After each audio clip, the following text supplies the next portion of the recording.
Hi friends, welcome to குட்டி Jai kitchen. இன்றைக்கி நாம் கல்கண்டு பால் பணியாரம் பண்ண போகிறோம். அதுக்கு முன்னாடி நம்ம சேனலை சப்ஸ்கிரைப் பண்ணாதவங்க இப்போ பண்ணிக்கோங்க. அப்படியே பக்கத்தில் வர பெல் பட்டனையும் கிளிக் பண்ணிக்கோங்க. வாங்க வீடியோக்குள்ளே போகலாம்.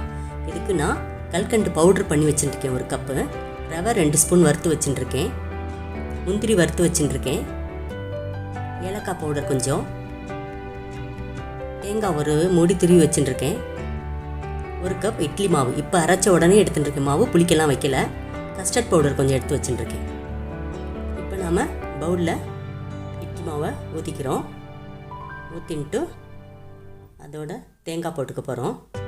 தேங்காய் ஆட் பண்ண உடனே வறுத்து வச்சுருக்க 2 ஸ்பூன் ரவையை சேர்த்துருங்கோ. அதுக்கப்புறமா பொடிச்சு வச்சுருக்கிற கல்கண்டு பவுடரை பாதி சேர்த்துக்குங்க. ஏலக்காய் பவுட்ரு போட்டு மிக்ஸ் பண்ணிக்கணும். லேசாக உப்பு ஒரு பிஞ்ச். இப்போ நல்லா இதை மிக்ஸ் பண்ணிக்கோங்க. கட்டி தட்டாமல் நல்லா கலந்து விட்டுக்கோங்க. இப்போ நாம் பணியார மாவு ரெடி பண்ணிட்டோம். இந்த மாவு கொஞ்சம் நேரம் அப்படியே ஊறட்டும். ஒரு 10 மினிட்ஸ் பால் ரெடி பண்ணுற அளவுக்கு அது ஊறட்டும். இப்போ 1/2 லிட்டர் பால் அடுப்பில் வச்சுட்டுருக்கேன். பால் நல்லா பொங்கட்டும். ஓரளவுக்கு பொங்கி வரும்போது ஒரு கரண்டி எடுத்து கிளறி விட்டுக்கோங்க. நான் கஸ்டர்ட் பவுடரை கரைச்சி அதில் ஊற்றிருக்கேன். பால் லேசாக பொங்கணுன்னே கஸ்டர்ட் பவுடர் ஊற்றுறேன். உங்கள்கிட்ட அது இல்லைன்னா கார்ன்ஃப்ளவர் மாவு போட்டுக்கோங்க. எதுவுமே ஊற்றாட்டியுமே நல்லாயிருக்கும். உங்களுக்கு கலர் தெரியணுங்கிறதுக்காக நான் கஸ்டர்ட் பவுடர் இருந்தது அதை கரைச்சி ஊற்றிருக்கேன். கொஞ்சம் திக்னஸ் கிடைக்கும், அதுக்காக தான். இப்போ நம்ம மீதி வச்சுருக்கிற கல்கண்டு பவுடரை அதில் ஆட் பண்ணிடுறோம். ஏலக்காய் பவுடரும் போட்டுருவோம். பால் பணியாரத்துக்கு உள்ள பால் ரெடி. கல்கண்டு பால் ரெடி பண்ணிட்டோம். ஒரு திக்னஸ்க்காக தான் ஊற்றிருக்கோம். திருப்பி சொல்கிறேன், நீங்கள் வேணுன்னா கார்ன்ஃப்ளவர் ஊற்றிக்கோங்க. அப்படி இல்லைன்னா சும்மாவே பாலை வச்சுக்கோங்க. அதுவே நல்லா தான் இருக்கும்.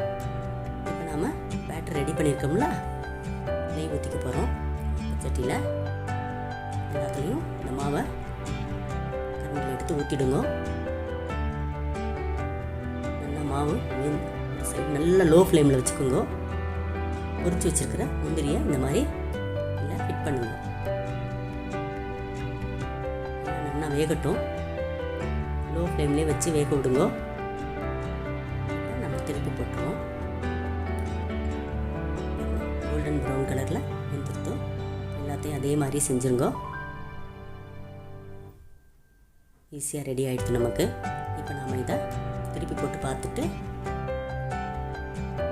சுவையான பணியாரம் ரெடி ஆகிட்டு. இப்போது இதோட நம்ம பால் சேர்க்க போகிறோம். அடுத்த இடையும் ஊற்றிடுறேன். இப்போ எடுத்து வச்சுருக்கிற கப்பில் நாம் அதை பணியாரத்தை போட்டு கல்கண்டு பாலையும் மேலே விட்டுட்டு அந்த பாலோடு அந்த பணியாரத்தை கட் பண்ணி சாப்பிடும்போது ரொம்ப டேஸ்ட்டாக இருக்கும். உங்கள் அதில் செஞ்சு பாருங்க. ஒரு நான் பிச்சு காமிக்கிறேன். பாலை ஊற்றினதுக்கப்புறம் எப்படி வருது பாருங்கள். சுவையான கல்கண்டு பாலை அது மேலே ஊற்றுறோம். கொஞ்சம் ஊறிண்டு அது நல்லா இருக்கும் டேஸ்ட்டாக. கல்கண்டு பணியாரம் இந்த மெத்தடில் செஞ்சு சூப்பராக சாப்பிட்டு பாருங்க. ஒன்று பிச்சு காமிக்கிறேன். அதை ஊற்றுனதுக்கப்புறம் ஒரு பணியாரத்தை பிள்ளைங்க எவ்வளோ அழகாக வந்திருக்கு பாருங்கள். உள்ளெல்லாம் நல்லா வெந்திருக்கு, சாஃப்டாக இருக்குது பாருங்கள். சுவையான இந்த பணியாரத்தை உங்கள் அதில் செஞ்சு பார்த்துட்டு கமெண்ட் பண்ணுங்கள். தேங்க்ஸ் ஃபார் வாட்சிங்.